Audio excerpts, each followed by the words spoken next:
En 1450, un homme du guet royal peut traverser Paris toute une nuit sans jamais entrer dans certaines rues.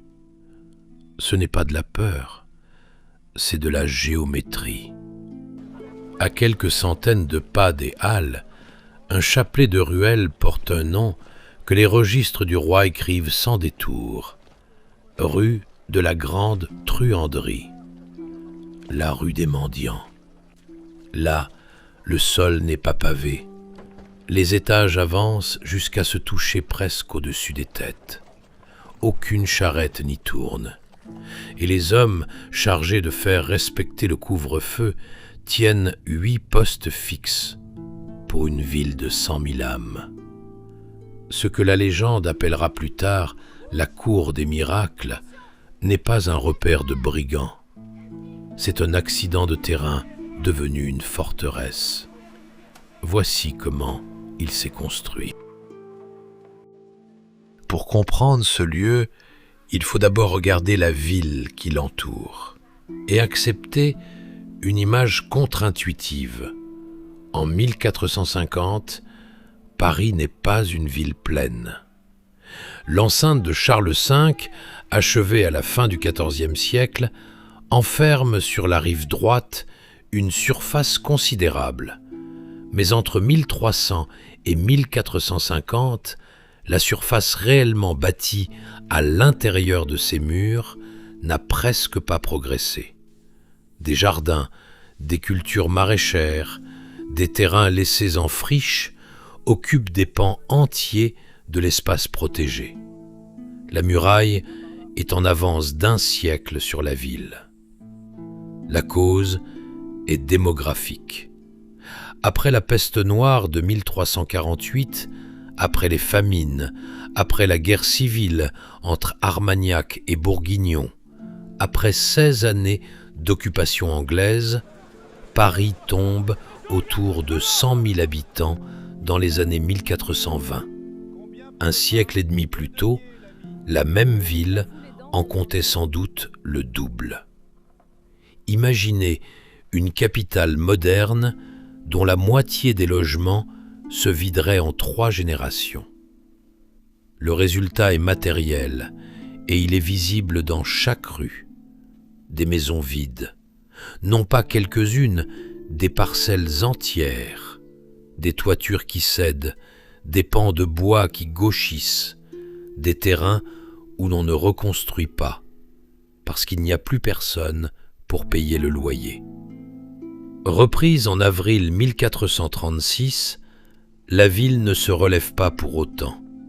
La guerre continue, les bandes d'écorcheurs ravagent le bassin parisien, et la vraie reprise économique n'arrivera que dans les dernières décennies du siècle. Paris, en 1450, est une ville trouée, et un trou, cela s'occupe. Il pleut sur Paris, et 2 rues voisines ne reçoivent pas la même pluie. Rue Saint-Denis, l'eau glisse sur la pierre et s'en va. 20 pas plus loin, dans la Venelle, elle entre dans la terre et n'en ressort plus. Le sol s'amollit d'abord, puis se creuse, puis garde. Ce qui tombe des étages y reste aussi. Les eaux de cuisine, les seaux de nuit, ce qu'on ne veut plus. Rien n'emporte rien. En novembre, une femme qui sort chercher du bois enfonce jusqu'à la cheville. Elle rentrera pieds nus et les frottera longtemps avant de les sentir de nouveau. Ces chausses ne sécheront pas de la nuit. Au matin, elle les remettra humides et le lendemain encore. En janvier, cette même boue durcit en crête et lui ouvre la plante du pied. En juillet, elle sèche en poussière qui reste dans la gorge, et l'odeur monte si fort que les fenêtres du haut restent fermées malgré la chaleur. Un enfant qui joue là connaît le sol mieux que n'importe qui. Il sait où la croûte tient et où elle cède. Il sait à quel endroit la venelle se met à descendre et vers quelle cour tout finit par couler. Un cheval, lui, n'entre pas. Il glisse, il se dérobe, il se casse une jambe.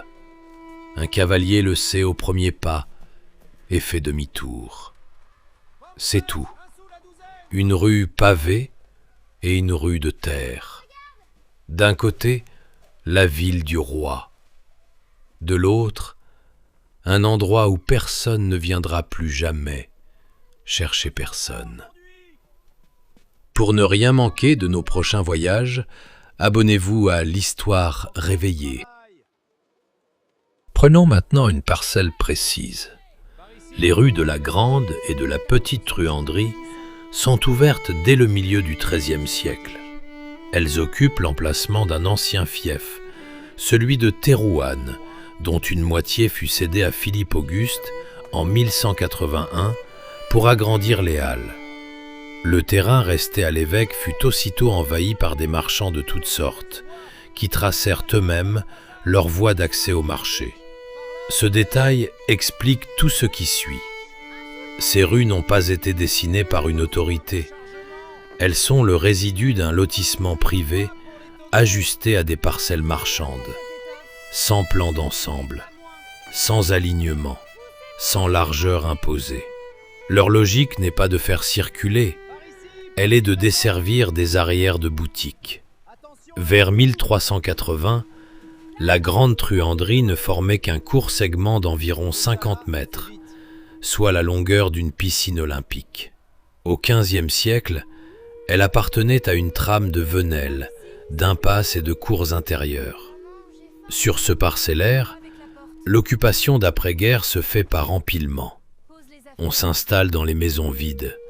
Quand elles sont pleines, on construit des appentis à bon marché sur les cours et les jardins, comme on l'avait déjà fait au siècle précédent, lorsque les campagnes se réfugiaient dans Paris. On monte des étages en encorbellement, chaque niveau avançant un peu plus sur la rue, jusqu'à ce que les façades se rejoignent presque en haut. À ce stade, l'îlot possède déjà 3 propriétés remarquables. On n'y entre que par un petit nombre de points. On y circule à couvert. Et de l'extérieur, on n'y voit rien. C'est sombre là-dedans. Reste à mesurer la force capable d'y entrer. C'est ici que les chiffres deviennent brutaux. La police nocturne de Paris repose sur 2 corps distincts. Le guet assis, fourni à tour de rôle par les communautés de métiers, tient des postes fixes. Le guet royal, sous les ordres du chevalier du guet, fait les rondes. Le service commence au couvre-feu et s'achève au lever du soleil. Les postes fixes sont au nombre de 8, 6 hommes chacun, 48 hommes immobiles, pour toute la ville. S'y ajoutent pour la nuit une vingtaine de sergents à pied et une douzaine à cheval. Au total, environ 80 hommes pour 100 000 habitants. 1 pour 1250, dispersés sur toute la surface intramuros. Aucune police moderne ne fonctionnerait à ce ratio. Regardez maintenant où sont ces postes. Le Châtelet, pour garder les prisonniers.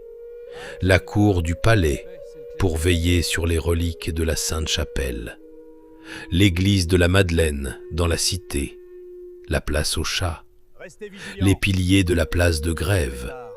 La porte Baudoyer. Et la fontaine des Innocents. Ce dernier poste se trouve à quelques centaines de pas de la Truanderie. Le guet n'est pas loin. Le guet est juste à côté. Et il ne bouge pas. Parce que sa mission n'est pas de fouiller des venelles. Elle est de garder des points sensibles. Quant aux rondes, elles s'annoncent. Une patrouille en armes, la nuit, dans une venelle silencieuse, s'entend venir longtemps avant d'apparaître. Un sifflement d'une fenêtre à l'autre suffit à vider une cour. L'îlot n'est pas imprenable. Il est hors de portée d'un dispositif conçu pour autre chose. Que fait-on dans un tel lieu? Ici, il faut avancer prudemment, car c'est exactement le point où la légende a recouvert les faits. Les descriptions les plus célèbres, la hiérarchie des faux infirmes, les catégories aux noms pittoresques, le roi des gueux, proviennent de textes composés entre le XVIe et le XVIIIe siècle. Ce sont des reconstructions tardives. Les projeter telles quelles sur 1450 serait une faute de méthode. En revanche, un document du milieu du siècle nous parle directement. À l'automne 1455, à Dijon, le procureur Jean Rabustel instruit un procès contre une bande qui se nomme elle-même les Compagnons de la Coquille. Le dossier tient en 16 feuillets. Il contient 2 listes, une vingtaine de spécialités criminelles décrites une à une, et une cinquantaine de mots d'un parler que les pièces qualifient de « langage que les autres gens ne savent entendre ». C'est le plus ancien témoignage direct d'argot français. Et il établit 2 choses. Que ce vocabulaire existait déjà avant 1455, puisqu'un témoin évoque un jargon plus ancien dont nous n'avons aucune trace, et que la spécialisation par technique, elle, était bien réelle. Le procès révèle aussi la limite de la répression. Une 60aine d'hommes sont visés, 12 seulement sont emprisonnés. Sous la torture, ils ne parlent pas. François Villon, né à Paris vers 1431, gravite dans ce monde. Il commettra au moins un cambriolage avec un coquillard. Et ses ballades en jargon demeurent la trace littéraire la plus proche de cette langue. Reste à comprendre pourquoi ce quartier a produit un mythe plutôt qu'une archive. Le nom même de Cour des Miracles n'apparaît sur les plans de Paris qu'au XVIIe siècle. C'est l'érudit Henri Sauval qui en fixe la description 2 siècles après les faits. C'est Victor Hugo qui, en 1831, en fait un royaume souterrain, gouverné par un roi de Thunes, dans un roman situé en 1482. Depuis, l'image a remplacé le lieu. Or, le lieu n'avait rien de royal. Il n'y avait pas de trône. Il y avait un sol qu'on ne pavait pas, des maisons que personne ne réclamait, un parcellaire hérité d'un lotissement marchand du XIIIe siècle, et un service d'ordre dimensionné pour garder des reliques, pas pour fouiller des cours. Chaque élément qui rendait ce quartier misérable était en même temps ce qui le rendait inaccessible. La boue qui pourrissait les pieds arrêtait les chevaux. L'obscurité qui écrasait les journées couvrait les fuites. La densité qui étouffait l'air permettait de passer d'un toit à l'autre. La misère y était une matière, et cette matière protégeait. Le pouvoir royal a mis longtemps à le comprendre. En juillet 1473, un arrêt du Parlement de Paris ordonne encore la traque des vagabonds et leur conduite dans les prisons du Châtelet. 2 siècles plus tard, on cessera d'envoyer des sergents dans les ruelles. On construira des hôpitaux pour y enfermer les corps. C'est ainsi que meurent les zones franches, non pas assiégées, absorbées.